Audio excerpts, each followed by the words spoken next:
This is William K. Murtaugh, Murt Witness 1, and today I'm going to discuss plants. And these aren't the plants you grow in your garden or you buy at a big box store to put in your living room. These are what our esteemed blogger has been discussing lately, and that is the planting of evidence and his accusations that this is being done. Now, over the period of the past couple of weeks, the blogger and I have been discussing the murder of Chris Hallett and of the person who was named as the accused in that murder, Neely Peachtree Blanchard. Now, what seems to be the prevailing theory amongst the conspiracy nuts is that evidence was planted to make Neely Peachtree Blanchard appear guilty of the shooting.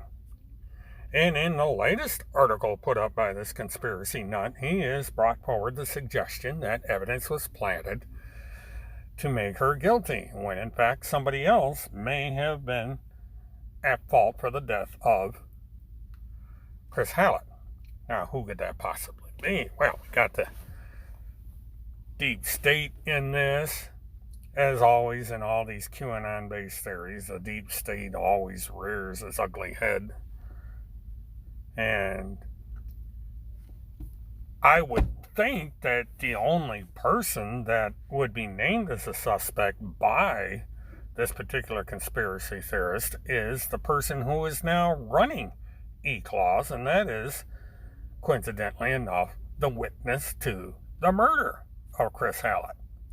So how convenient is it that we have this theory going around of planted evidence, and the only one in the house is this witness and her child? As far as anybody has been able to determine, there was nobody else in the house besides these two people. Now, Chris Hallett is supposed to have had his mother living there. It was either his mother's house or Chris Hallett's house, and his mother was living there. We don't know for sure, but we do know that the house is a duplex, which means it's two houses joined together in the middle.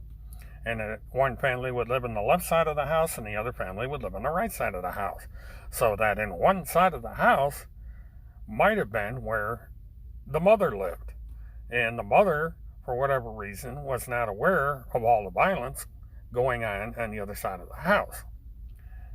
Now, we don't know for sure if this is what the living arrangement is. We don't know for sure if there's two different families living in that house, or if it was Chris Hallett living on one side of the house and his mother and whoever living on the other side of the house, or if the son lived in the house as well. This is all going to be sorted out in probate and other matters that come up as this case moves forward. But all that is clear right now is that this particular blog and blogger, if he is still alive, is taking full advantage of this case and making himself out to be the central reason for the murder. In that, according to him, Chris Hallett, acting as a government contractor, was filing paperwork on his behalf in the Fifth Circuit Court in Florida. The only problem is nobody's been able to locate anything with Tim Holmseth's name on it for November 2nd. So, where is the paperwork? It has not appeared on any of the blogs. What's appeared on the blogs are transcripts of what may be in the documents, but the actual documents themselves has not been produced. And in a 2-hour conversation I had with the Marion County Court the other day, they haven't been able to find the papers either. Yes, there is paperwork filed by Chris Hallett, but they haven't determined where that's been filed and what the reason is behind the filing. There's nothing specific. And so basically, we are waiting for those results to figure out what all that means. And so what's going to happen is we are going to have to see what is in this particular paperwork. And for that, I guess everybody's going to need to stay tuned and see what develops. And again, please subscribe, like, share, and hit the notification button as I do daily mobile-thons to discuss briefly the happenings of the night before and eventually the various cases that are coming up in Florida and elsewhere.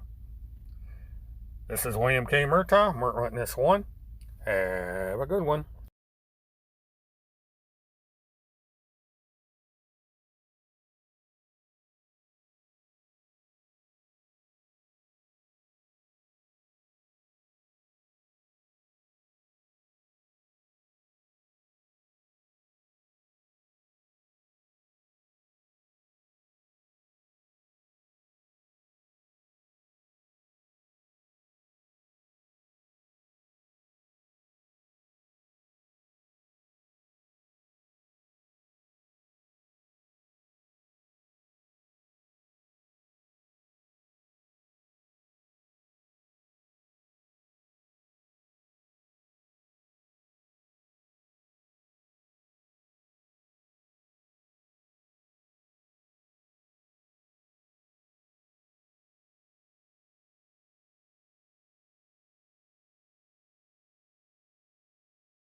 And again, this is William K. Murtaugh, Mert Witness 1.